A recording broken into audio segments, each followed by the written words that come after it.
Okay, thanks David. I'm not going to spend very long, but tonight is a very welcome talk by Professor Jane Rickson.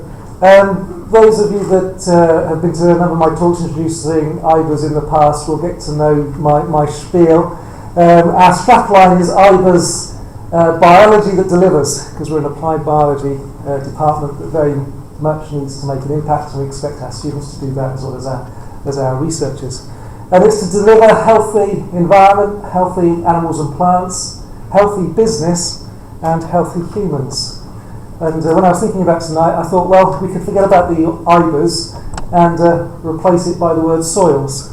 And if we manage our soils well and respect them and manage them correctly, it's the soils that are providing the healthy environment, the healthy animals and plants, the healthy business, particularly the rural businesses, and ultimately healthy humans. So it's a great pleasure to introduce Jane Rickson here tonight. In this area of the world, Jane, we're well versed in extolling the virtues of permanent grass cover to maintain soil health and to maintain various benefits and ecosystem services, particularly mediated through the soil. So we should be very welcoming of what you say in that respect. But obviously in farming and what we do, there are issues around, even in Wales and even under permanent pasture, but often when we plough it up, about what happens to the soil after then. So Professor Rickson is Professor of Soil Erosion and Conservation at the University of Cranfield, working particularly on soil management, soil experimentation, tillage methods, working internationally. Professor Rickson is well versed working internationally, but I think what I particularly like about her profile and what I encourage our researchers to do is that she works alongside practitioners, getting to grips with farmer issues, getting to know landowner priorities, working with agents and along the supply chain, so that we can really address the real issues rather than just the academic ones for academic development. So thank you very much, Jane, for coming, and I'm going to hand over immediately to you, and we very much look forward to what you're going to tell us.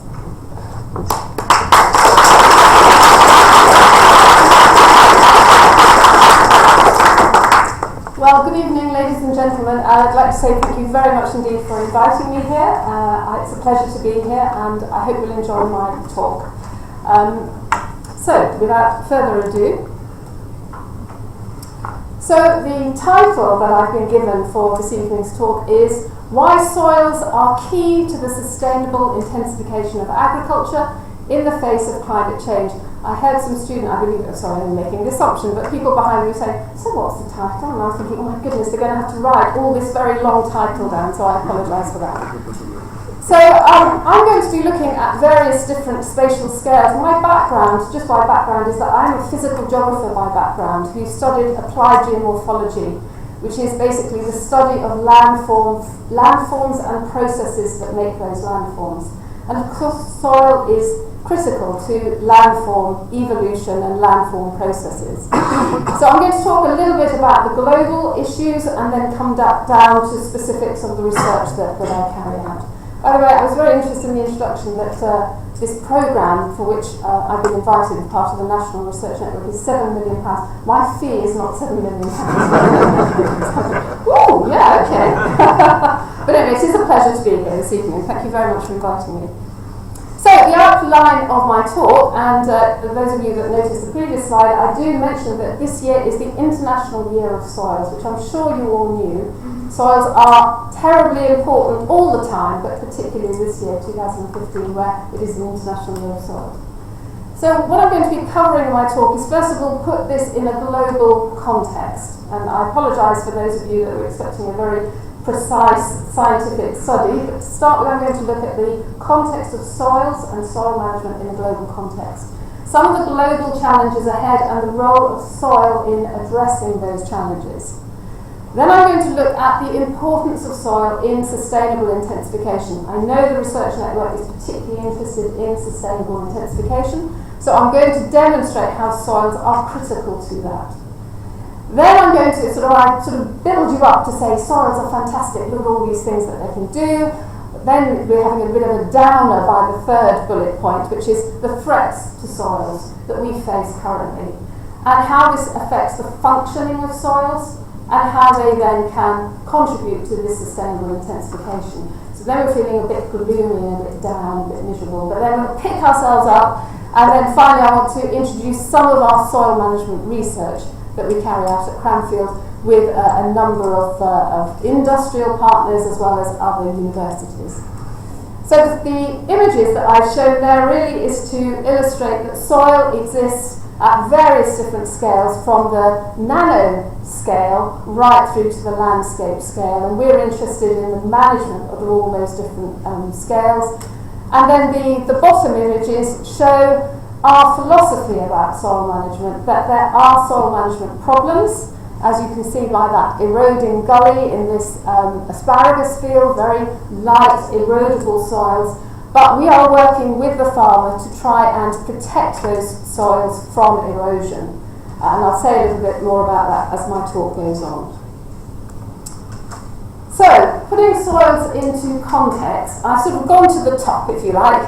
I've referred to a very, very important report, which I'm sure you have all read and digested, which is Sir John Beddington's report on the future of food and farming. And this is key to some of the soils policies that are coming out both from Brussels but also from the UK government and the Welsh government. And basically Sir John identified 5 key challenges that face mankind, serious global challenges. The first of those is, can 9 billion people be fed and housed and transported equitably, healthily and sustainably?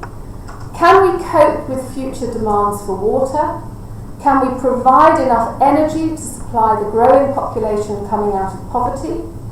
Can we mitigate and adapt to climate change?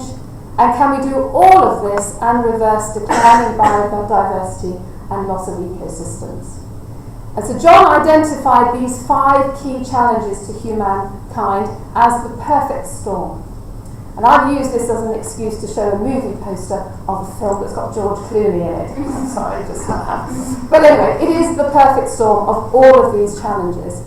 Now, I would argue, as a soil scientist, that actually soils and management answer all 5 issues. But I haven't got 5 hours this evening, I've only got 40 minutes, so I'm only going to concentrate on that first bullet point. How can soils contribute to the challenge of basically feeding the world? And that's really what I'm going to hone in on as to the importance of soils and sustainable intensification. By the way, students, if you want to have a running bet on how many times I say sustainable intensification, you'll be very rich by the end of this talk, because I do go on about it a bit. So start your count now, if you like. But these are, as I say, putting soil management and soils into context in terms of global challenges ahead.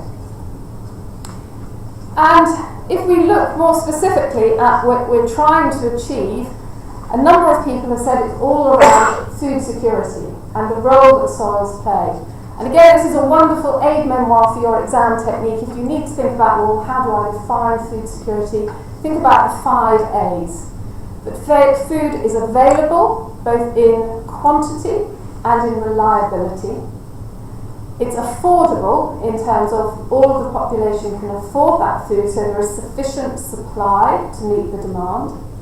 It's accessible for those of you with geographical backgrounds. We've got the geography to get the food where it is needed. Look at the famine, for example, in the early 1980s. A lot of that was not actually about production, it was about getting the food to the right areas. And because of civil wars and disturbances, it means that accessibility is not there. Appropriate in terms of the quality of that food. We hear a lot about food safety. And I'm interested as to how some of the food safety issues are actually related to soil management. Cultural norms in terms of whether we're meat or vegetarian based, so on, changing diets, a request for more protein in diet, again appropriate in terms of food security, and then adequate in terms of diet, health and nutrition. And all of those, I would argue, come from the soil. Because 94 to 97% of all food originates from terrestrial environments. So we just had a wonderful drinks reception, nibbles and drinks. And I would argue 100%. I don't think there are any salmon vol-au-vents, so I think I'm alright, or prawn vol-au-vents, because there's always somebody that says, but I had a tuna sandwich. So yes, okay, that doesn't come from terrestrial environments, but between 94 and 97% of our food and drink comes from terrestrial environments. And so, obviously, it's very important how we manage those terrestrial environments and the soil within it.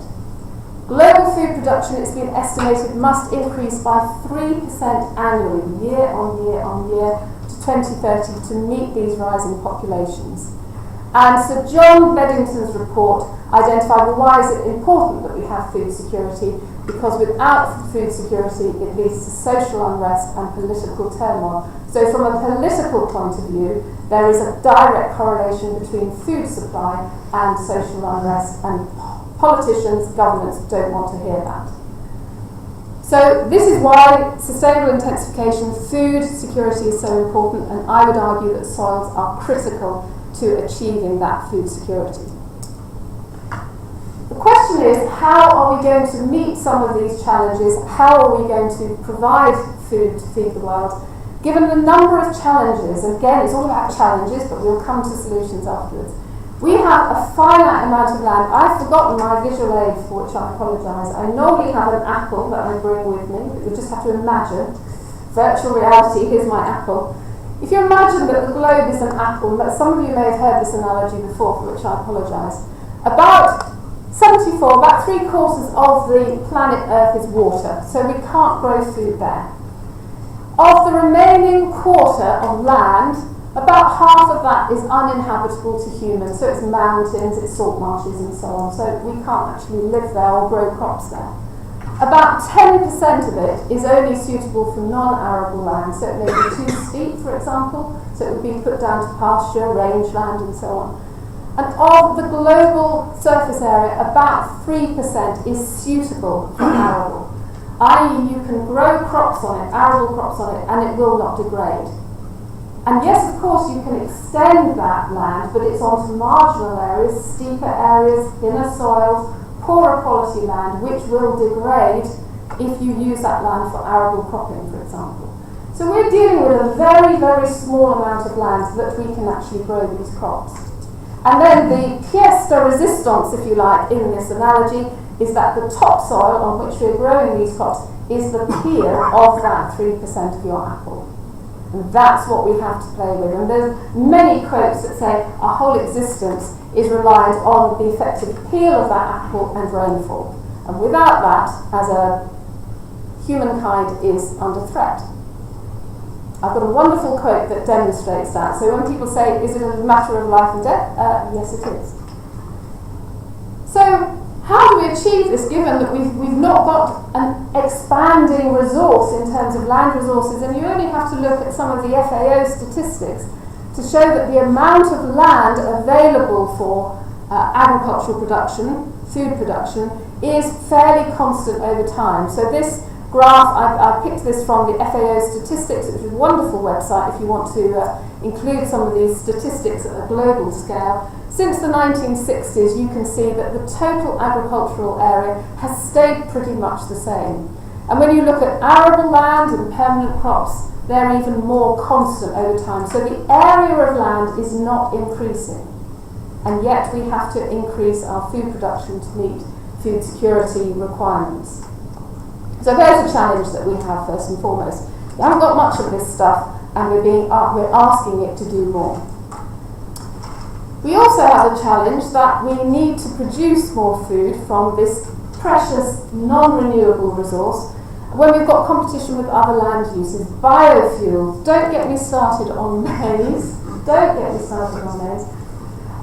Here's some data. I haven't got it in for maize, by the way. Maize can be grown in a sustainable way, but it isn't always grown in a sustainable way. But look at this. This is a dilemma we have. So many farmers are moving to maize to produce feedstock for AD plants, anaerobic digestion plants, for green energy. Now this is interesting in terms of your whole programme. So that is a good thing. to grow more maize as feedstock for the AD plants. Green energy, renewable, fantastic.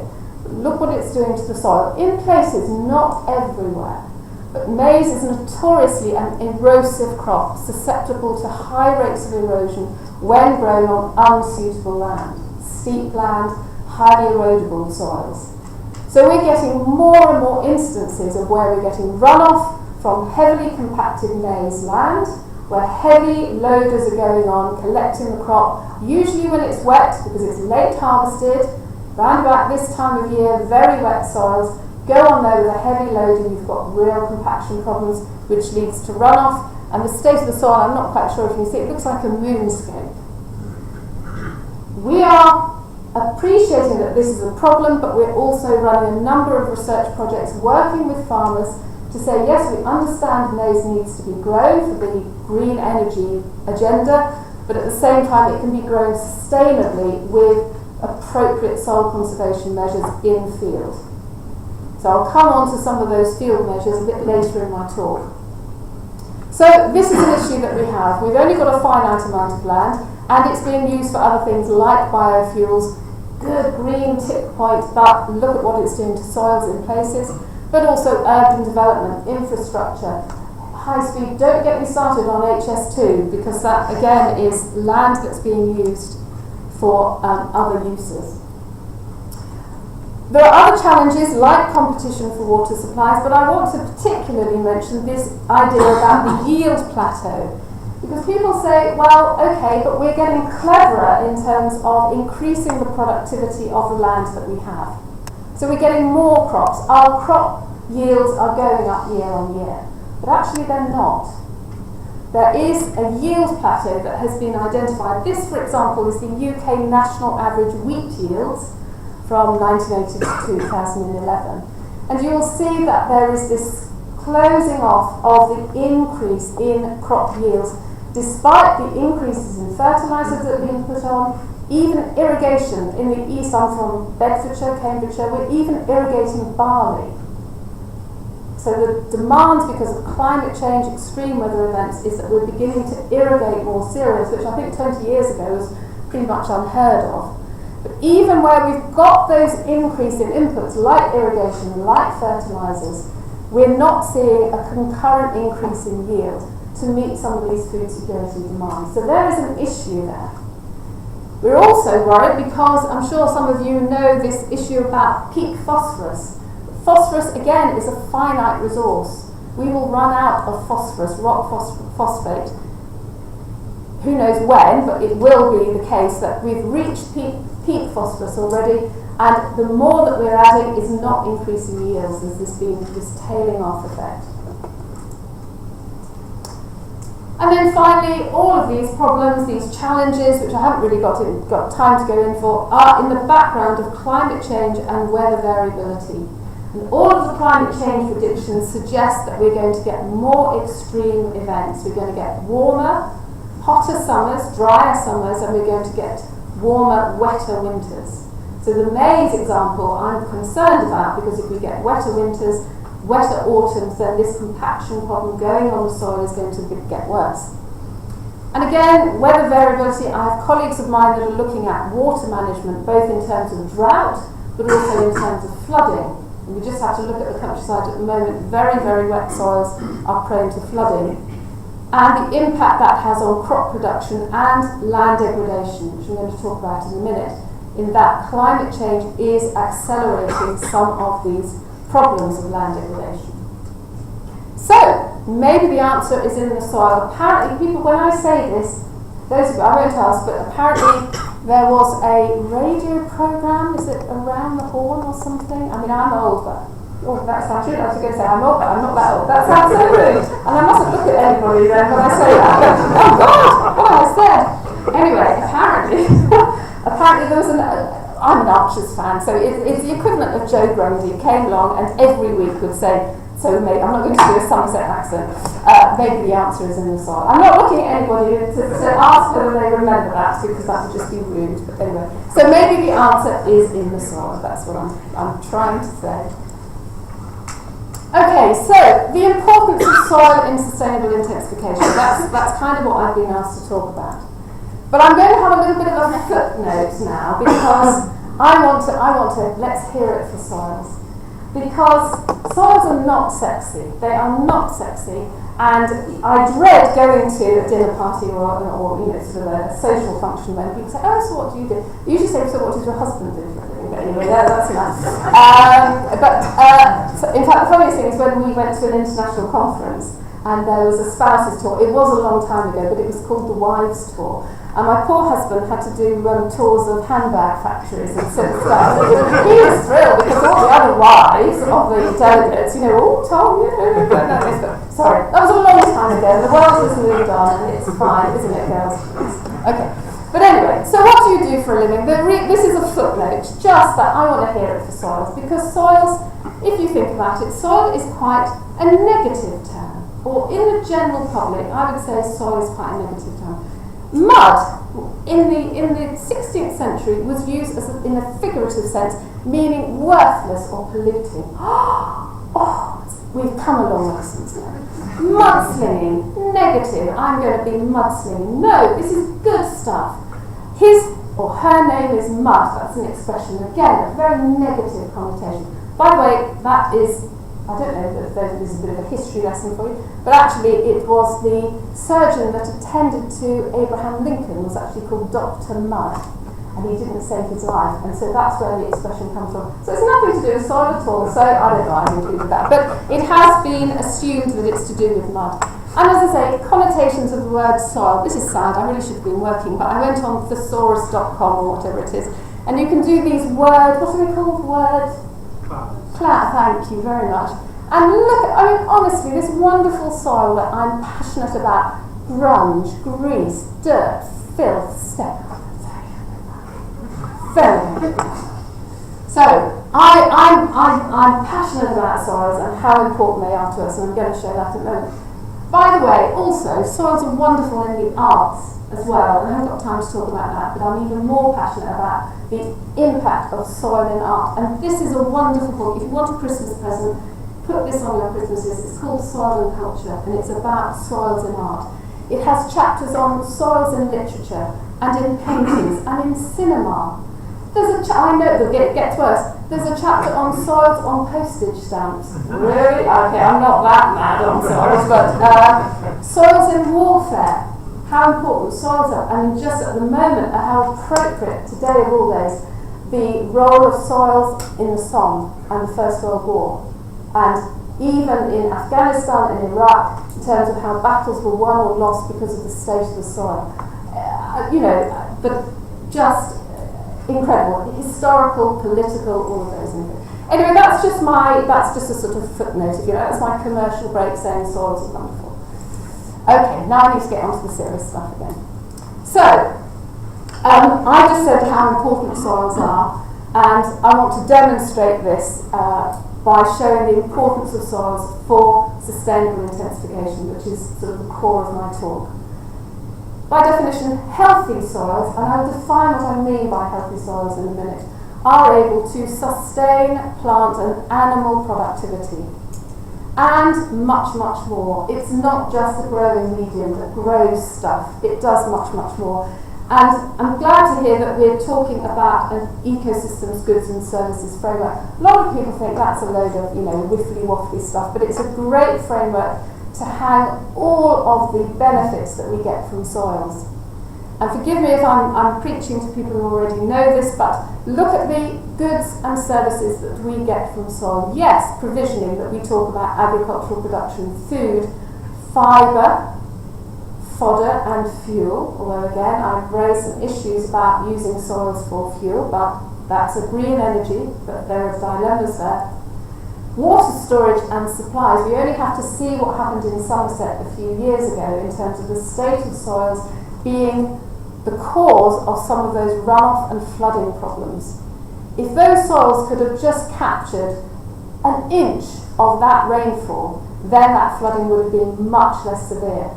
Peak flood would have been lower, we wouldn't have got those flash floods coming and causing all that socio-economic damage.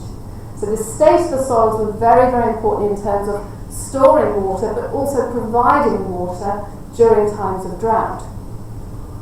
Obviously, we need land for development, such as residential, industry, infrastructure. We need more housing, we're told. So we need a platform on which we can build these houses, industry for growth, etc. Soils are also important for regulation. I've mentioned flood control, but very important carbon storage. And I'm just going to fly over this, but this is very, very important in terms of the amount of carbon that is stored within soils. Has a direct impact on carbon emissions and therefore climate change, global warming, climate change, extreme weather events. I could give a whole talk on just that one topic in terms of the importance of soils in storing that carbon rather than letting it emit to the atmosphere. Then we have cultural benefits that we get from soils. Driving over here from boring Bedford, sorry, anybody from Bedfordshire? No, okay, very good. Boring Bedford. It's Cambridgeshire, don't get me started on Cambridgeshire. I live in Cambridgeshire somewhere. And then coming into this beautiful, wonderful landscape. Just, fantastic. Yeah, I'm really looking forward to that sounds rude. I'm really looking forward to going home. I don't mean that. Just in terms of seeing this fantastic landscape. And again, think about the role of soils in the aesthetic of the landscape. When I fly into Heathrow, I get really quite emotional looking at this green and pleasant land, and that has come from soils. If our soils weren't managed the way they are, we would not have that green and pleasant land. Oh, I'm getting very Jerusalem, aren't I? Oh, it's like Women's Institute all over again. Okay.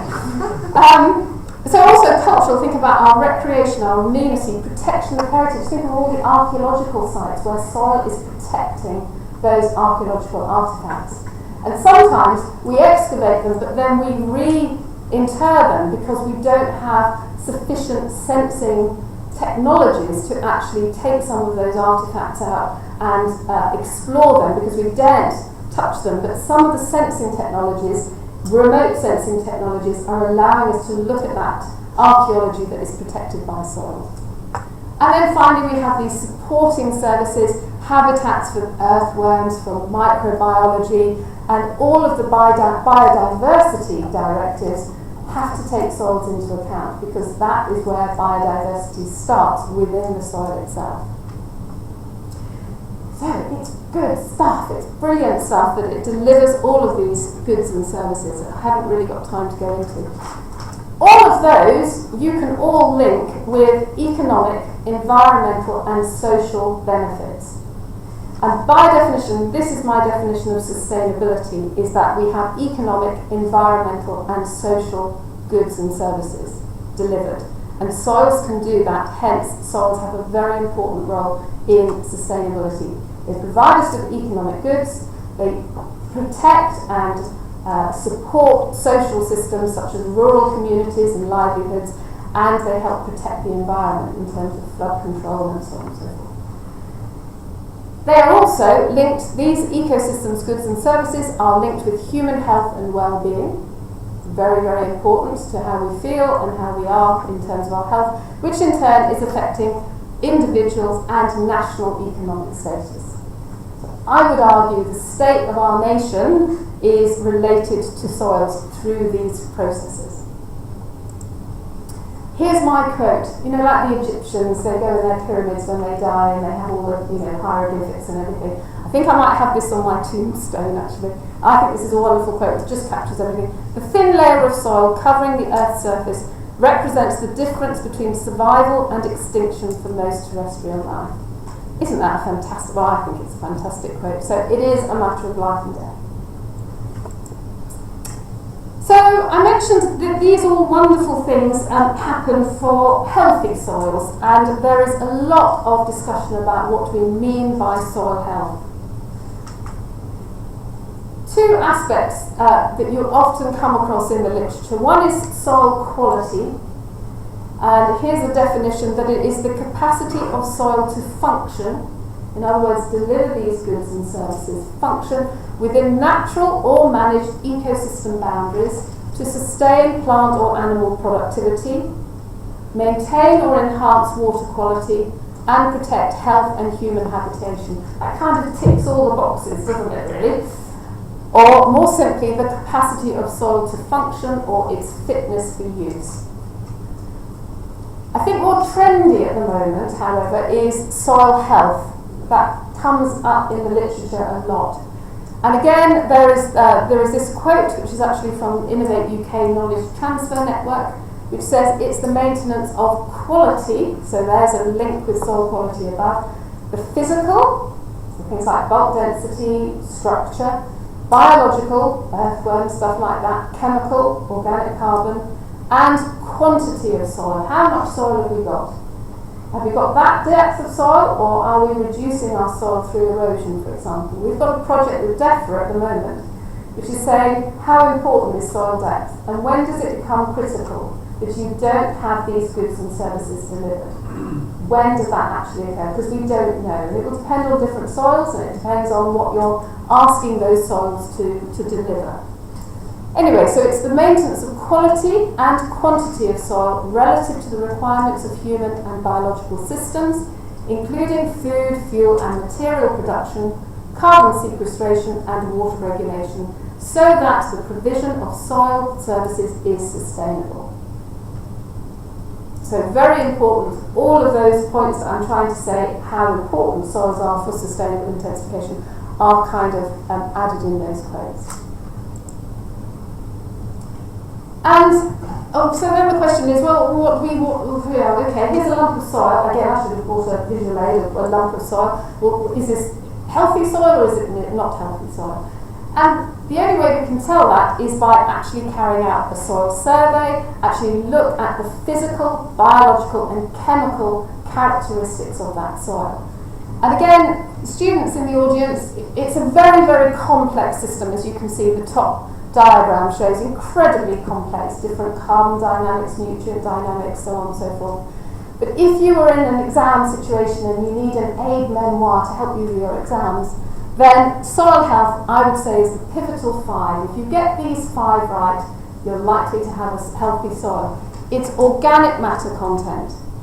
It's water, both draining but also holding on to it. So that's where soil structure comes in. If you have too many small pores, you're not going to drain it. If you have too big pores, you're not going to hold on to it. So it's the medium mesopores that you're looking for that both retain water but drain it when there's too much water. Structure, obviously, that's related to the pore distribution, for example, aggregate stability and so on. Level of nutrients, very important.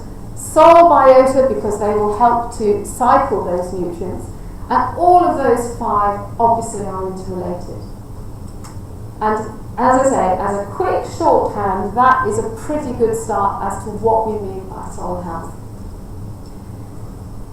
Big question in science at the moment is, how do we know we've got there? How do we know we've got a high quality soil? And a number of researchers develop what we call soil quality indicators. And I'm not going to talk any more about those, but this gives us a baseline of what our soil is and what it should be. And we can actually quantify these different indicators to see whether our direction of travel is right. We're improving soil or we're degrading soil. I haven't got time to go into that now, but I'll gladly say more about it afterwards if that's of interest. So, I've sort of said, soils are in good quality, they're healthy, they deliver all of these different ecosystems, goods and services. It would be good to finish the lecture there and say everything is rosy in the garden. But unfortunately, soils are at threat to various degradation processes, often as a function of how we're managing those soils. We're often not taking into account a concept which is very old-fashioned, but I think brilliant, which is called land capability. And it's the ability of land to support different land uses, whether it's arable or pasture or forestry or so on. And it's a concept that was developed in the 1960s, so it's kind of being thrown out, but I think it's a very important concept that we should hang on to. And when we use land outside of its capability, then we're subject to some of these degradation processes. And these have, I'm just not making these up because it keeps me in a job, which it does, but these have been identified at EU level in probably the most important document that determines soil policy even now at the devolved administration level. which is the EU thematic strategy for soil protection. It is a fascinating read, but yes, again, you need to be quite passionate to read through it, but I think it's great, but I won't force you to do that for homework. And in this thematic strategy for soil protection, it identifies these threats, such as erosion, compaction, floods and landslides, salinisation, sealing, by which they mean covering of soil surfaces with roads and residential, contamination, both local and diffuse, declines in biodiversity, and losses of organic matter. And if you think globally in terms of the impact of these processes, it's been estimated about 12 million hectares. I don't know how many, rainforests in Brazil that's the equivalent of, but 12 million football pitches of agricultural land. So again, we're just talking about that very small proportion of the Earth's surface that is suitable for agricultural land, are lost to soil degradation every year, year on year on year. So we're degrading that very finite resource that we have for this production. We did some work to actually survey the amount of soil erosion in England and Wales. Again, this slide is taken from Bedfordshire. Everybody thinks Bedfordshire is flat and boring, but even in the flat and boring bits, we still get severe soil erosion on fairly gentle slopes.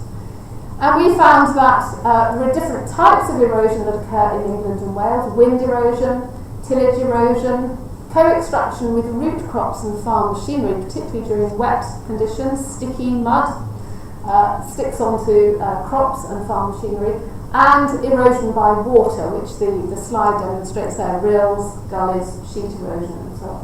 And actually, the comment about grassland, there's a big debate out at the moment that we think grassland is eroding more than is traditionally thought.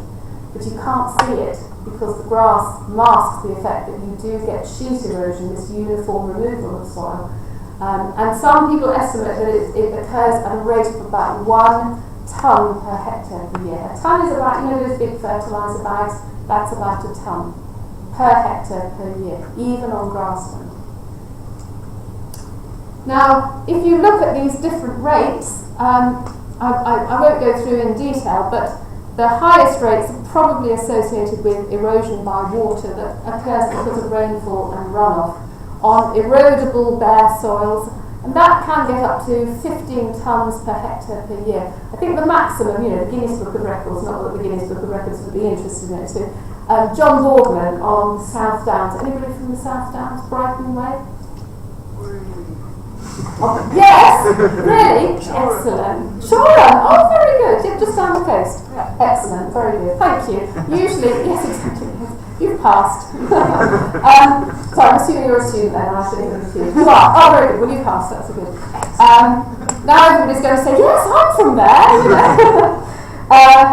100 tonnes per hectare per year. He actually measured on some of the South Downs that had been ploughed up post-war for the Dig for Victory initiative and so on. But very, very high rates of erosion. Now, you might think, so what? That's just a little bit of loss of soil. Surely we can afford that. But if you think about the rate of soil formation in our sort of temperate climate, it's estimated to about the equivalent of 1 tonne per hectare per year. So in many cases, those rates exceed that rate of formation. So we have got a net loss of soil compared with how much soil is being formed. And that should be of concern again. I use my analogy of soil depth. I start with this, but erosion is eroding that to a critical point at which all these wonderful goods and services will not be delivered by soil because there just isn't the volume of soil to do that process. And here are some pretty pictures. Well, they're not really, because they're my colleague Rob Simmons. He's not that pretty, but so some pictures. The top picture on the left was some work that we did for Epping Forest. Problems of recreation. We have all this recreation time, so apparently, I've not seen it yet, but we have all this recreation time. So we're going out into the countryside, using countryside facilities, higher footfall, removing vegetation, exposing soil. Soil erosion is the result. And then what do? Do you then say to people, you can't go to those areas? You fence those areas off, which means that they're more concentrated in a smaller area, so they're going to cause even more problems. The fencing is aesthetically not very pleasing, so they don't want to visit there. These are land management issues that people like national parks have. And then the other slides really are just of runoff from arable and horticultural fields. This is in potatoes on the left-hand side. The one in the middle is some runoff from asparagus polytunnels, where you've got concentration of runoff. And these are severe gullies. Some of you, here's a bit, if you want to become an erosion scientist, right, always hire short people. Because then when they stand in gullies like that, they make the gullies look massive. So never, so that's a very important interview technique. Could you stand up for a minute? Oh, yes, okay, you've got the job. But my mentor and my mentor and my hero, if you like, is still Professor Roy Morgan. Some of you may or may not know. He's quite a short man, so it's fantastic. He makes all the gullies look really, really big. Anyway. Very good. Okay, so, and again, runoff, it's not just on-site problems in terms of losing that soil and all of these services, but look, that soil has to end up somewhere. And this is us in Ross-on-Wye trying to get through some of these flooded fields. Look at the sediment concentration that is being lost. Those fields are then losing that. Again, this soil depth is going down. So we have basically an irreversible loss of this natural resource, or asset if you want, and I've mentioned this loss of soil depth due to erosion. That has been linked to yield declines both in the quantity, the quality and reliability of crops. And it's been estimated, again, UN data here globally is that 20 million tonnes of grain per annum are lost to soil degradation. The erosion or compaction. So that is a significant amount of grain that is being lost because of degradation. And some of the data you can just see, I just took the slide on the left-hand side just outside my house. Look at the impact. This is on chalk soils that are getting very, very thin.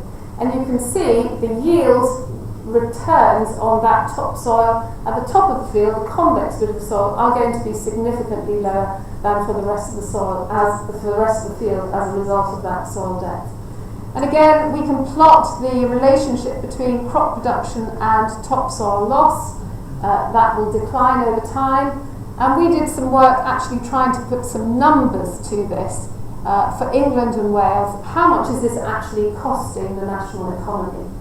And we estimate that purely in terms of agricultural production, erosion, which is just one of those degradation processes, is costing England and Wales economy around 30 to 50 million pounds per annum. So that is not an insignificant amount. Then when you add the other costs of things like flooding, impact on water quality, water companies having to clean the sediment out of the water supplies, greenhouse gas emissions and so on, then estimates are about 150 million pounds per annum, purely on erosion. The other forms, compaction that I haven't talked about, those have similar sorts of costs. So I would argue that is justification to actually do something about it. Now, I'm sure there are some of you in the audience will say, well, okay, I can see that as you're losing your topsoil through erosion, we'll just mask that. We'll start irrigating to increase our water holding supply. We'll put more nutrients on to mask the effect of these yield declines. I would argue both irrigation and chemical fertilisers are not sustainable in the long term. They're not going to be solutions forever. And that my worry is that we are masking the effect of soil degradation on yields through these external inputs. Alright, so that's really doom and gloom. I'm going to now hopefully pick us back up and say there are solutions that we're working with farmers to try and overcome some of these issues. So the important, how do I do for time? 5 minutes. 5 minutes, lordy. Okay, well that's not much time to cheer you all up. Okay. So what we want to do is to carry out some soil management that will allow us to grow our crops sustainably, but without impacting on the environment through these degradation processes. So we want to enhance productivity. We want soil management measures that will enhance productivity, control soil degradation, and 1 + 2 = 3, I would argue. If you can increase your productivity, economic goal, social goal, and control soil degradation, environmental protection, those are your 3 pillars of sustainability. And just to run through in my 5 minutes 3 examples: soil cultivation and tillage, crop agronomy, and then soil amendments can all help to manage soils that will support sustainable intensification. So things like whether we have conservation tillage, minimum tillage, for example, as opposed to conventional tillage where we invert the soil. Let's try and disturb the soil as little as possible. That's what, as little as possible. So in this example here, you can see, or not, as the case may be, I'll just point. You can see that we've disturbed the soil a great deal versus where we've left a standing stubble residue from the previous crop to protect the soil from these degradation processes. The slides here that Carl Ritz has contributed, the one on the top, the black and white photograph on top, shows a typical seed bed after it's been cultivated, primary cultivation, secondary cultivation, nice, loose, fluffy seed bed. I think that is the technical term. But come the next rainfall event, look what's happened. You've got this surface seal because all of those disturbed particles have resettled to create the seal. The next rainfall event will just run off. There will be very little infiltration getting through that soil profile. Look at this in terms of timeliness of operations. This is what I was talking about going on when the soil is too wet. And if only we could, yes, there are some wry smiles there, but this guy got stuck, so this guy came to save him, but then guess what, he got stuck as well. Going on, can you believe why were they going on in these conditions? If we could only improve soil structure to drain those soils, even by 5-10%, we might get on to those soils quicker. Again, compaction issues going on when the soil is too wet and causing plough pans and highly compacted soils. How is a crop going to grow under those conditions? Here's an example of cultivation, some research that we're doing out in the field. This is my PhD student, or postdoc now, Joe Nizyomski. I always choose PhD students with very, very difficult surnames. I've got a Greek chap as well who's got about 5 syllables in his name, so we just call him Mike the Greek. He's quite happy about that. I know it doesn't sound very politically correct, but thank goodness for that. Yes, Mike the Greek, let me say. Sorry, that isn't very politically correct, sorry. But Jo, as we will call her, these are asparagus beds, asparagus ridges, and the furrows between the ridges get highly compacted from all the foot traffic. These are hand harvested, so highly compacted soils which run off and cause soil erosion, some of the examples I've given. So Joe is looking at surface tillage, only very surface. You don't want to go too deep because you'll just damage the roots. Roots of asparagus are very diva-like.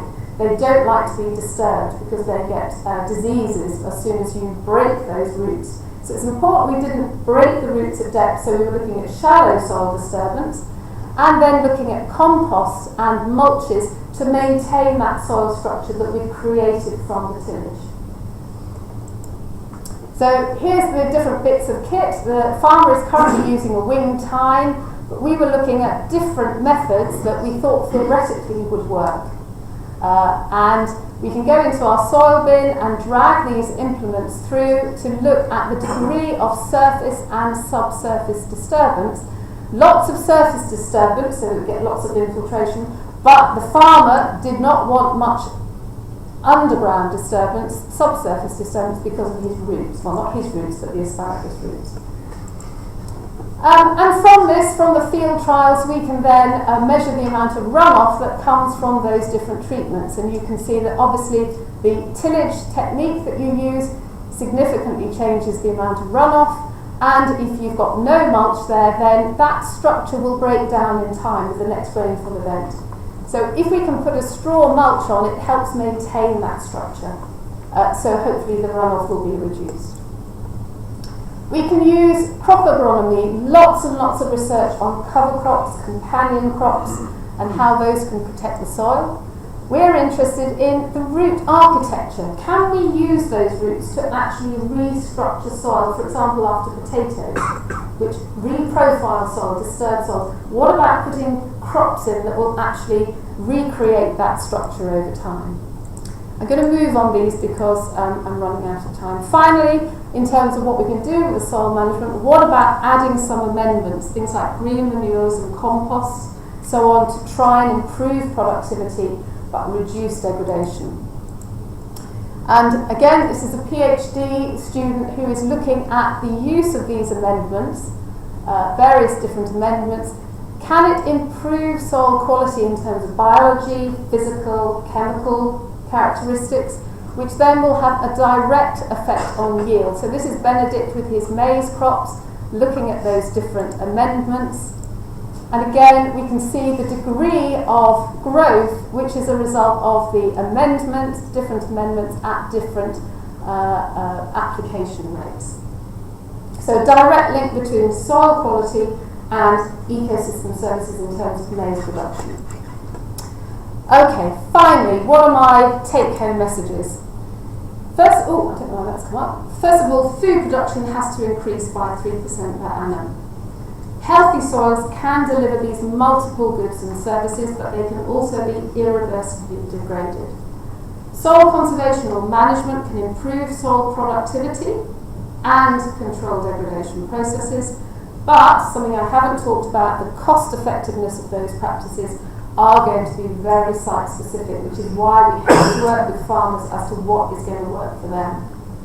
And the ultimate goal is to economically, socially and environmental acceptable food production, which I would argue by definition, and this is a fabulous thing that I've shamelessly nicked off the internet to show the interactions between social benefits, environmental benefits and economic benefits will lead to this sustainable intensification. So the challenge for global agriculture is to grow more food on not much more land, ample energy, using less water, fertiliser and pesticides than we have historically done. And I would argue that the answer is in the soil. Thank you very much.